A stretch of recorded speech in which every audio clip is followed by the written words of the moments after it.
Hello friends, welcome to my YouTube channel unique flowers with Viji. അപ്പം ഞാൻ ഇന്നിവിടെ നല്ലൊരു സാമ്പാറിൻ്റെ റെസിപ്പി ആയിട്ടാണ് കേട്ടോ വന്നിരിക്കുന്നത്.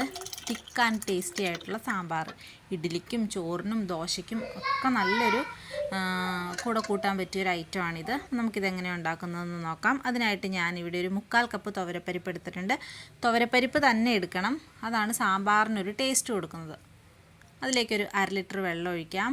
അതിലേക്കൊരു 1/4 ടീസ്പൂൺ മഞ്ഞൾപ്പൊടിയും പരിപ്പ് വേകാൻ ആവശ്യമായിട്ടുള്ള ഉപ്പും കുറച്ച് വെളിച്ചെണ്ണ ഒഴിച്ച് നമുക്കൊന്ന് വേവിക്കാൻ വയ്ക്കാം.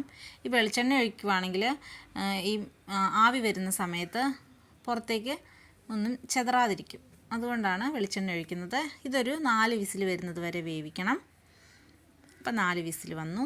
ഇനി നമുക്ക് തുറന്ന് നോക്കാം. പരിപ്പൊക്കെ നല്ല സൂപ്പറായിട്ട് വെന്തിട്ടുണ്ട്.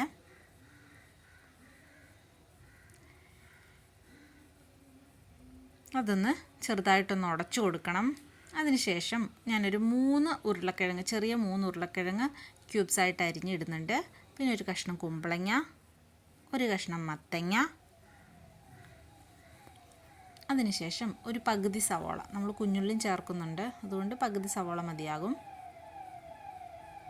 പിന്നെ ഒരു കഷ്ണം ക്യാരറ്റ്, പിന്നെ 2-3 ബീൻസ്, പിന്നെ ഒരു പിടി കുഞ്ഞുള്ളി, പിന്നെ ഒരു പച്ചമുളക് കീറിയത് ചേർക്കുന്നുണ്ട്. നമ്മുടെ കയ്യിലുള്ള പച്ചക്കറികൾ വെച്ചിട്ട് തന്നെ നമുക്കിത് ഉണ്ടാക്കാം കേട്ടോ. ഇന്ന പച്ചക്കറികൾ വേണമെന്നൊന്നുമില്ല. ഇതിനിടയ്ക്ക് ഞാൻ 2 തണ്ട് കറിവേപ്പിലയും കൂടി ഇട്ടിട്ടുണ്ട്. പിന്നെ ഒരു 1/2 കപ്പ് വെള്ളവും കൂടി ഒഴിച്ച് ഒന്നും കൂടി ഒന്ന് വേവിക്കണം.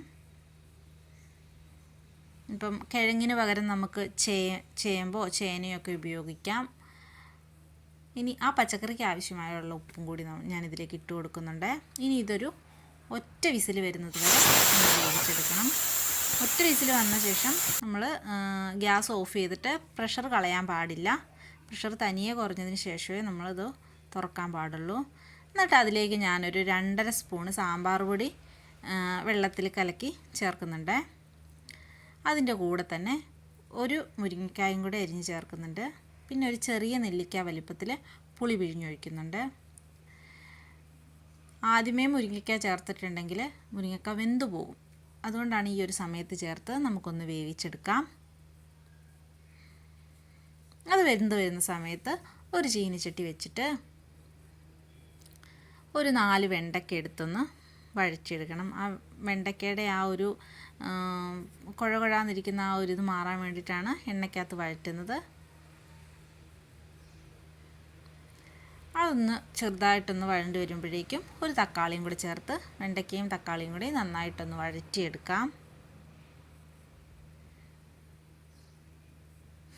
അപ്പം നമ്മുടെ മുരിങ്ങയ്ക്കൊക്കെ ഇവിടെ വെന്ത് നല്ല പെർഫെക്റ്റായിട്ട് വന്നിട്ടുണ്ട്. ഇതിലേക്ക് നമുക്ക് ഈ വഴറ്റിയെടുത്ത വെണ്ടയ്ക്കയും തക്കാളിയും കൂടെ ഇട്ട് കൊടുക്കാവേ. അതും ചെറുതായിട്ടൊന്ന് തിളച്ചോട്ടെ. അതിനകത്ത് കിടന്ന് സാമ്പാർ പൊടിക്കകത്തൊക്കെ കിടന്ന് അതൊന്ന് തിളച്ചോട്ടെ. തിളച്ച് വന്നു കഴിയുമ്പോഴേക്കും നമുക്കിത് ഓഫ് ചെയ്യാം. എന്നിട്ടൊരു ചട്ടി വെച്ചിട്ട് അതിലേക്ക് ഒരു 2 ടീസ്പൂൺ വെളിച്ചെണ്ണ ഒഴിച്ച് കൊടുക്കാം. ആവശ്യത്തിനുള്ള കടുക് ഇട്ട് ഒരു 1/4 ടീസ്പൂൺ ഉലുവയും കൂടി ചേർക്കുന്നുണ്ട്. പിന്നെ ഒരു 3 തണ്ട് കറിവേപ്പിലയും ഒരു 2-3 വറ്റൽമുളകും കൂടി ചേർത്ത് ഒന്ന് മൂപ്പിച്ചെടുക്കണം. ഇനി ഗ്യാസ് ഓഫ് ചെയ്ത ശേഷം അതിലേക്ക് ഒരു 1/2 ടീസ്പൂൺ മല്ലിപ്പൊടിയും 1/4 ടീസ്പൂൺ മുളക് പൊടിയും 1/2 ടീസ്പൂൺ കായപ്പൊടിയും കൂടി ഇട്ടൊന്ന് മൂപ്പിച്ചെടുക്കണം. എന്നിട്ട് ഈ വറവ് നമ്മുടെ സാമ്പാറിലേക്ക് ചേർക്കാം. നന്നായിട്ട് ഇളക്കിയെടുക്കാം. ഇപ്പം നമ്മുടെ ടേസ്റ്റി ആയിട്ടുള്ള സാമ്പാർ റെഡി ആയിട്ടുണ്ട്. പെട്ടെന്ന് തന്നെ നമുക്കിത് എളുപ്പമാണ്, വളരെ എളുപ്പമാണ് ഇത് തയ്യാറാക്കിയെടുക്കാൻ. നമ്മുടെ കയ്യിലുള്ള കഷ്ണങ്ങൾ വെച്ചിട്ട്, ഇപ്പോൾ ഇതെല്ലാം ഒന്നും വേണമെന്നില്ല, ഉള്ള കഷ്ണങ്ങൾ വെച്ചിട്ട് നമുക്ക് ഇതുപോലെ തയ്യാറാക്കിയെടുക്കാം. എല്ലാവരും ട്രൈ ചെയ്യണേ, അഭിപ്രായവും പറയണേ. താങ്ക്